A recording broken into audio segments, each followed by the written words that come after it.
Ես ուզում եմ սահմանի իրավիճակից հարցնել, տևական ժամանակ է կրակոցներ են հնչում սահմանին, երբեմն նախարարությունը հայտարարում է, որ թիրախավորվում են նաև քաղաքացիական կառույցներ, նաև եղել են կրակոցներ, որոնք որակվել են ոչ վտանգավոր։ Ես ուզում եմ ձեզ հարցնել, դուք ինչ եք կարծում, արդյոք Բաքուն պահելով այս կրակոցների այս ստաբիլությունը, այսինքն չեն դադարում դրանք, օդ կլինեն, թե թիրախավորված, դուք ավելի լավ կիմանաք, արդյոք Բաքուն ցանկանում է բանակցություններում որևէ զիջում պարտադրել հայկական կողմին։ Տեսնում եք նման միտում Բաքվի այս գործողություններում, եթե ոչ, ինչ է կարծում, ինչի համար են այս կրակոցները, ինչու չեն դադարում, շնորհակալություն։ Բնականաբար Բաքուն պարբերաբար փորձում է տանել իրավիճակը դեպի նոր էսկալացիա, մենք էլ բնականաբար ամեն անգամ փորձում ենք այդ նոր էսկալացիան թույլ չտալ։ Ու պիտի ասեմ, որ մենք հասկանում ենք, որ իրավիճակի լարումը կամ հնարավոր էսկալացիան կախված է ինչպես Բաքվի ցանկություններից, այնպես էլ նաև մեր այդ իրավիճակը կառավարելու ունակություններից, ու մենք այս սկզբունքով ենք առաջնորդվում, մենք միշտ պատրաստ ենք ու ամեն ինչ անում ենք այդ պատասխանատվությունը կրելու ու այնպես անելով, որպեսզի մեր հանրապետության վրա նոր պատերազմ հանկարծ չլինի։ Ու ձեր նշածը, թե պաշտպանության նախարարությունը պարբերաբար հայտարարում է, որ օդ են կրակում, երբեմն հայտարարում է, որ թիրախային են կրակում, պաշտպանության նախարարությունը հայտարարում է ճիշտը, երբ օդ են կրակում, հայտարարում է, որ օդ են կրակում, երբ կրակում են թիրախային, պաշտպանության նախարարությունը փաստարկված տեղադրում է թիրախային կրակները, որովհետև պաշտպանության նախարարությունը շատ լուրջ է վերաբերվում իր խոսքի արժանահավատությանը, ինչը ես շատ ողջունում եմ ու շատ կարևորում եմ, որ պաշտպանության նախարարությունը իր ասած իր արած ցանկացած հայտարարություն ապացույցը միշտ ունենում է, ինչը շատ կարևոր է, չափազանց կարևոր է, թե միջազգային տեսանկյունից, թե միջազգային կազմակերպությունների դիտանկյունից, որ հասկանան, որ երբ որ այս նախարարությունը մի բան հայտարարում է, ուրեմն դրա ապացույցը կա ու նրա խոսքը առավել քան արժանահավատ է։ Իսկ ինչ վերաբերվում է առհասարակ սահմանային կրակոցներին եւ մնացածին, օրինակ, չգիտեմ, էլի միջև 20 թվականի պատերազմը որպես այդպեսին, եթե հիշեք, թե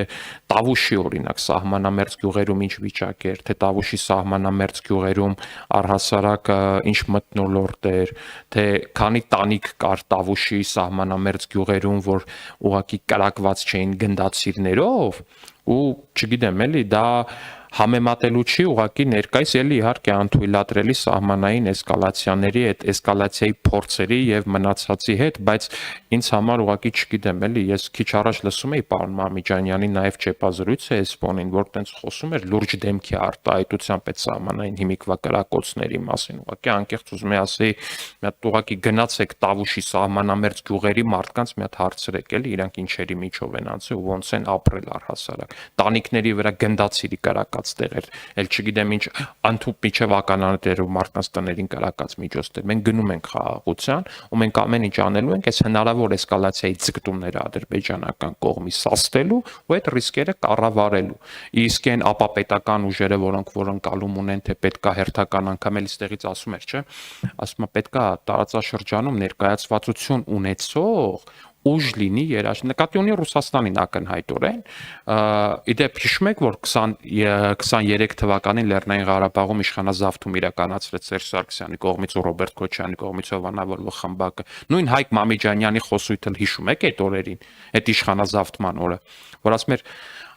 ակնհայտ է, որ Արցախը ունի դաշնակից իդեմս Ռուսաստանի, ուղիղ տեքստով ասում էր Արցախը ունի դաշնակից իդեմս Ռուսաստանի ու Արցախի մեր քույրերն ու եղբայրները թող սպասեն, ժամերի ընթացքում լավ նորություն է լինելու։ Ժամերի ընթացքում չէ, օրերի ընթացքում եղավ, բայց եղածը լավ նորություն չէր բնավ։ Այդ այն մասին, թե ինչա նշանակում Հայկ Մամիջանյան, Հանրապետական կուսակցություն եւ արժանահավատություն բառերը նույն կոնտեքստում ու նույն խոսքում։ Պարոն Ալեքսանյան, մի կարճ ճշտող բան, էսկալացիայի ձգտումը ասցիք Ադրբեջանը ձգտում է էսկալացիայի ինչ նպատակով, այսինքն ինչի է ուզում հասնել այս փուլում։ Չեմ կարող ասել, այդ հարցը ճիշտ կլինի իրենց տակ, բայց պարբերաբար է, որ իդեպ էտել են, չէ, ասում են այդ խաղաղության բանակցված փաստաթուղթը, որ համաձայնեցված է հիմա Հայաստանի համար, բանա ահավոր Հայաստանի համար նվաստացուցիչ, ստրկացուցիչ պայմանագիր է, բա հարց, բա Ադրբեջանը ինչի չի ստորագրում։